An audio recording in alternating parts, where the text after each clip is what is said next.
13 mėnesio diena ir dar penktadienis Lietuvos irkluotojams pasaulio čempionate Trakuose nuo pat ryto prasidėjo nemalonė staigmena. Vienvietė irkluojantis Karolis Sunklodas dėl ligos nestojo į Paguodos plaukimo startą. 4 sekundžių iki pusfinalio pritrūko Ernestui Žarskiui ir Kęstučiui Juozėnui. Pavienių dviviečių varžybose jie liko 4 vietoje tarp 6 plaukusių duetų. O į pusfinalį pateko Prancūzijos, Graikijos ir Bulgarijos atstovai. Kukliau pasirodė vaikinų porinė dvivietė. Joris Medeišis ir Edmundas Sameto finišavo paskutiniai, o bilietus į pusfinalį pelnė Didžiosios Britanijos ir Danijos irkluotojai. Deja, ne vieno varžovo vienviečių vaikinų ketvirtfinalyje nepavyko aplenkti Vytautui Butkui. Puikiai pradėjęs distanciją, jis vėliau sumažino tempą ir iš kovos dėl medalių buvo priverstas pasitraukti. Butkus varžysis C arba D finale. Nepasisekė šeimininkams ir vaikinų 8-vietės Paguodos plaukime. 6 minutės ir 4 sekundės distancijoje sugaišę Lietuvos irkluotojai liko paskutiniai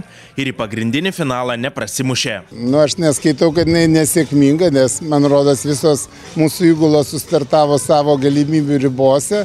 Aišku, joms gal didelių labai užduočių nekėlėm, bet kad ir nelaimėdamos ir nepakliūdamos į pusfinalį, man rodos, jos sportininkai parodė tą, ką jie gali, jie dirbo pilną jėgą ir atstumai, kuriuos jie pralošė vakar, šiandien jie sumažėjo, todėl kad tai mes žiūrime tai kaip į perspektyvą.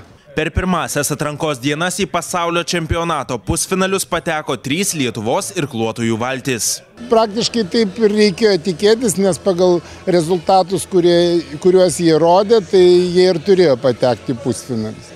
Ir aišku, mūsų žvaigždutės dvi, mūsų dvivietė porinė merginų, kurią mes labai mylim ir kuri tikrai rodo nuostabius rezultatus. Ir būdamas 5 metais jaunesnės, jos kaip lygios su lygiais kovoja šitam čempionate. Tai mums labai džiugu ir aišku, džiaugiamės labai vyrų dvivietė porinė, kur kadangi tokia šeimos tradicija, brolis vyrų dvivietė poriniai, aš turiu omeny Adomavičių, o Ieva Adomavičiūtė moterų dvivietė poriniai. Tai toks labai gražus duetas gaunasi. Pirmieji pasaulio jaunimo iki 23 metų čempionato medaliai bus išdalyti šeštadienio popietę.